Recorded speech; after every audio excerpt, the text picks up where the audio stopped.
नमस्कार, मैं हूं अर्चना शुक्ला। भजन लोकगीत चैनल पे आप लोगों का बहुत बहुत स्वागत करती हूं। आज मैं आपको वैशाख मास में बड़ पीपल और आंकड़े के पेड़ को सींचने की कहानी सुनाने जा रही हूं। अगर आपको यह वीडियो पसंद आए तो कमेंट बॉक्स में पीपल देवता की जय अवश्य लिखिएगा। नर्मदा नदी के तट पर एक छोटा सा गांव था। उस गांव में एक बुजुर्ग वैश्य दंपति रहते थे। उनके 2 बेटे और 2 बहुएं थीं। और बुजुर्ग वैश्य का रोज का नियम था कि वह रोज नर्मदा नदी पर स्नान करने जाते और वहीं स्नान के बाद एक लोटा जल लेकर सूर्य देव को जल अर्पित करते और फिर बड़ पीपल और आंकड़े के पेड़ को सींचते। यह उनके रोज का नियम था। एक बार की बात है कि वैशाख का महीना आने वाला था, तो वैश्य ने अपनी पत्नी से कहा कि भाग्यवान, कुछ दिनों से मेरी तबीयत ठीक नहीं है और कल से वैशाख का महीना लगने वाला है। मुझे लगता है कि मेरा नर्मदा नदी के तट पर स्नान करने का जो नियम है वह टूट जाएगा। तबीयत खराब होने के कारण मैं वहां नहीं जा सकता। तब वैश्य की पत्नी ने कहा कि आप इतने दुखी क्यों होते हो? भगवान की कृपा से हमारे 2 बेटे और 2 बहुएं हैं। आप अपने दोनों बेटे बहुओं से कह दो, उनमें से कोई ना कोई नर्मदा नदी के तट पर जाकर जल लाकर आपको दे देगा। तब वैश्य ने कहा कि भाग्यवान, इस बार मेरा बहुत मन है कि हम जोड़े से वैशाख स्नान करें। तब वैश्य की पत्नी ने कहा कि आपने तो मेरे मन की बात कह दी। मैं भी यही सोच रही थी। अब आप चिंता मत कीजिए, हम दोनों जरूर जोड़े से वैशाख स्नान करेंगे। तब वैश्य दंपति ने अपने दोनों बेटे और बहुओं को बुलाया और अपने मन की बात अपने बेटों और बहुओं को बताई। तो वैश्य का जो बड़ा बेटा था वो बोला, पिताजी, आप तो जानते ही हैं कि मैं दूसरे शहर में नौकरी करने जाता हूँ। सुबह 5 बजे ही घर से निकल जाता हूँ, तो मैं आपका यह काम नहीं कर पाऊंगा। फिर बड़ी बहू बोली, पिताजी, मुझे भी बहुत सुबह जल्दी उठकर इनके लिए खाना बनाना पड़ता है वगैरह वगैरह, इसलिए मैं भी आपके लिए नर्मदा नदी से जल नहीं ला सकूंगी। क्योंकि एक दिन की बात होती तो कुछ कर लेते, लेकिन पूरे महीने का नियम मैं नहीं निभा सकती। तब वैश्य के छोटा बेटा और बहू ने माँ पिताजी आप चिंता मत करो, हम दोनों नर्मदा नदी से आपके लिए रोज जल ले आया करेंगे। ये छोटे बेटे ने कहा, आप दोनों जरूर वैशाखी स्नान करना। यह कहकर वो अपने कमरे में चले गए। फिर छोटे बेटे ने अपने पत्नी से कहा कि सुनो, मेरे मन में भी एक विचार आया है कि हम दोनों माँ पिताजी के लिए जल लेने नर्मदा नदी पर जाएंगे, वहीं हम लोग भी जोड़े से वैशाखी स्नान कर लेंगे। तब उसकी पत्नी ने कहा कि ठीक है, हम दोनों भी जोड़े से वैशाखी स्नान कर लेंगे। तब छोटा बेटा बहू ने जाकर यह बात अपने माता पिता को बताई। अब यह सुनकर वैश्य दंपति बहुत खुश हुए। दूसरे दिन सुबह 4 बजे ही, वैसे ही 4 बजा ही नहीं कि छोटे बेटा और बहू नर्मदा नदी के घाट पर पहुंच गए। दोनों ने नदी में स्नान किया और जल लेकर घर आ गए। घर आकर उन्होंने जल अपने माता पिता को दे दिया।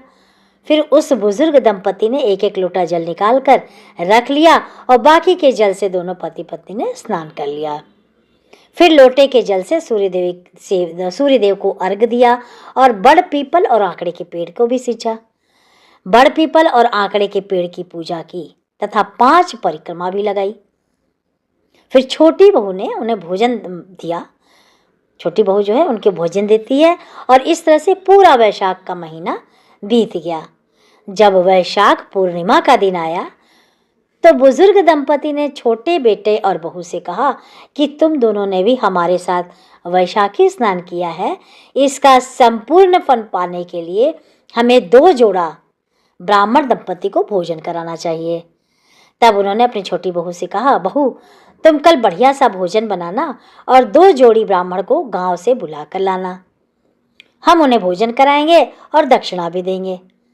तब बेटा बहू ने कहा, ठीक है, आप लोग जैसा चाहते हैं वैसा ही होगा। फिर सुबह छोटी बहू जल्दी उठी, खाना बनाया। भोजन तैयार करने के बाद गांव में ब्राह्मण ब्राह्मणी को बुलाने गए। तो रास्ते में उन्हें 2 ब्राह्मण 2 ब्राह्मणियाँ आती हुई दिखाई दी।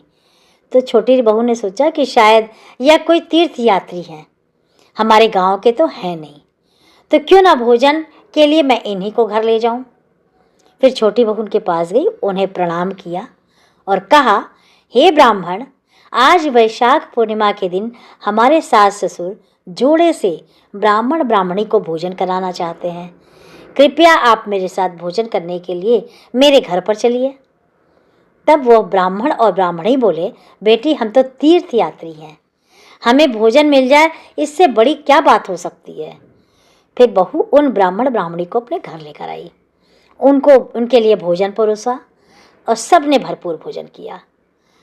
फिर वैश्य दंपति ने उन्हें कपड़े और दक्षिणा दी। उन ब्राह्मण ब्राह्मणी ने उन्हें आशीर्वाद दिया। फिर वैश्य दंपति ने अपने बेटा बहू से कहा कि इनके चरण धोने के लिए जल लेकर आओ। बेटा बहू जल लेने के लिए चले गए। बुजुर्ग दंपति ने उनके पैर पोंछने के लिए कपड़ा लेने कमरे में गई। वह ब्राह्मण और ब्राह्मणी कोई नहीं बल्कि भगवान राम, माता सीता, भगवान विष्णु और माता लक्ष्मी थे।